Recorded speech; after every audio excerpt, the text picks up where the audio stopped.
খবর পাওয়া গেল দিলীপদার বিয়ে মহিলা মোর্চার সদস্য। আপনি এসেছেন আজকে বাড়িতে, কি বলবেন? দেখুন, আমরা শুভকামনা দিতে এসেছি।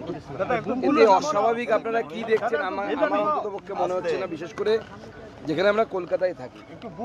এর আগে আপনারা বহু রাজনৈতিক ব্যক্তিত্বের বিয়ে দেখেছেন, যদি বলেন প্রিয়রঞ্জন দাসমুন্সির বিয়ে দেখেছেন, আপনারা ইন্দ্রজিৎ গুপ্তর বিয়ে দেখেছেন, তিনি আবার ধর্ম পরিবর্তন করে বিয়ে করেছিলেন। তো বিয়ের মধ্যে অস্বাভাবিক কিছু নেই। রাজনীতিতে যারা থাকে, সামাজিক জীবনে যারা থাকে, তাদের সমাজের কাজ, রাজনীতির কাজ করতে করতে অনেক দেরি হয়ে যায়। যেমন প্রিয়রঞ্জন দার হয়েছিল, অনেক পরে উনি বিয়ে করতে পেরেছিলেন। অনেক রাজনৈতিক ব্যক্তিত্ব আছে যাদের এরকম হয়েছে। তো স্বাভাবিকভাবে আমরা মাননীয় দিলীপদার এবং তার আগামী নববধূ যিনি আসছেন, তাদের আগামী জীবন অত্যন্ত শুভ হোক, ভালো হোক। সবারই জীবনে এটা ব্যক্তিগত ব্যাপার, এটা ব্যক্তিগত পরিসর।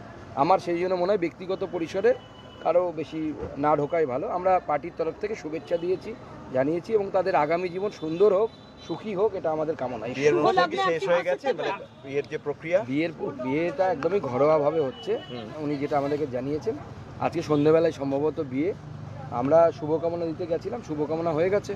বিয়েতে আমাদের থাকা সম্ভব হয় না। আমি নিজে বালুঘাট চলে যাচ্ছি আজকে, গোটা দিন বৈঠকের পর আমার নিজের এলাকায় যাওয়ার বিষয় আছে। তো যারা থাকবে তারা এক দুজন খুবই ক্লোজ যারা, তারাই আসবে। কিন্তু সংঘের প্রচারক দিলীপ দা সেই জায়গায় না, এখানে আপনাদের ভুল হচ্ছে। সংঘের প্রচারককে যখন রাজনীতিতে পাঠানো হয়, অর্থাৎ নেতা করে পাঠানো হয়, সঙ্গে দু টাইপের প্রচারক আসে। একদল নেতা হয়ে আসে, একদল সংগঠন মন্ত্রী হয়ে আসে। সংগঠন মন্ত্রী হয়ে যারা আসেন তারা প্রচারক থাকেন, কিন্তু নেতা হিসেবে যাদেরকে পাঠানো হয়, অর্থাৎ সভাপতি, জেনারেল সেক্রেটারি, এই সমস্ত পদে যারা থাকে, জেনারেল সেক্রেটারি অর্গানাইজেশন, তারা কিন্তু প্রচারক থাকেন না। প্রচারক থেকে তাদেরকে নিবৃত্তি দেওয়া হয়। উদাহরণস্বরূপ অটল বিহারী বাজপেয়ী এবং লালকৃষ্ণ আডবাণীর উদাহরণটা আমি বিশেষ করে রাখবো, কারণ উনি বিবাহিত ছিলেন, সেই জন্য। লালকৃষ্ণ আডবাণী প্রথম জীবনে সংঘের প্রচারক ছিলেন, RSS এর প্রচারক ছিলেন।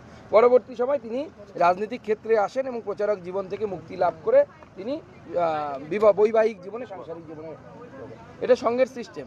সংঘের বহু প্রচারক আছেন যারা প্রচারক থেকেছেন, তারপরে তারা সাংসারিক জীবনে প্রবেশ করেছেন। উদাহরণস্বরূপ আমার APS অজয় সরকার, সেও সংঘের প্রচারক ছিলেন এক সময়, পরবর্তীকালে পারিবারিক জীবনে প্রবেশ করেছেন। আমরা সবাই এসেছিলাম, সবাই পার্টির যারা বড়, সুনীল বনসাল থেকে শুরু করে, মঙ্গল পাণ্ডেজি থেকে শুরু করে, অমিতাভ চক্রবর্তী, সতীশ ধন, অমিত মালব্য আসতেন, উনি রাস্তায় দেরি হয়ে গেছে, উনি পৌঁছতে পারেননি। এরকম যত আমরা নেতৃত্ব, আমি, জ্যোতির্ময় সিং মাহাতো, লকেট চ্যাটার্জি, সবাই আমরা যারা নেতৃত্ব, আমরা এসে সবার নামই বললাম, কেউ মিস করিনি। 26 লোকসভা ভোটে দিলীপ ঘোষের পরাজয়, তারপর তার পরের বছরই এই সিদ্ধান্ত, স্বাভাবিকভাবেই রাজনৈতিক মহলে একটা জল্পনা উঠছে, তবে কি তাহলে সাংসারিক জীবনে চলে যাবেন, রাজনীতি থেকে অবসর নেবেন? দেখুন, এটা তো দিলীপদার ব্যক্তিগত সিদ্ধান্তের উপর নির্ভর করবে। আমার বিশ্বাস দিলীপদা যেভাবে কন্ট্রিবিউট করেছেন বাংলার রাজনীতিতে, আগামী দিনেও উনি আশা করি সেইভাবে কন্ট্রিবিউট করবেন। সুমন দাদা, বিয়ের ব্যাপারে আপনি সিনিয়র, দিলীপদাকে কি বললেন বলুন তো? না, দেখুন, দিলীপদা আমাদের সকলের শ্রদ্ধেয় এবং সিনিয়র। স্বাভাবিকভাবে এই বিষয়ে আমার কথা বলা সাজে না। উনি আমাদের শ্রদ্ধেয়। ওনার মাকে আমরা প্রণাম করে শুভকামনা জানালাম। মা খুব খুশি। ওনার মা আপনারা শুনেছেন নিশ্চয়ই, মায়ের জন্যই প্রায় বিয়েটা করা আর কি। তো স্বাভাবিকভাবে মাকে দেখার লোক চাই, মা এখানে এসে আছেন। উনিও খুব চিন্তায় ছিলেন যে আমার নারুকে কে দেখবে। বর্তমান প্রাক্তনকে কি উপহার দিলেন?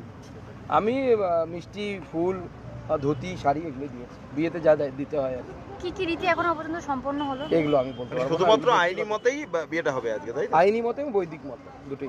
থ্যাংক ইউ, ধন্যবাদ।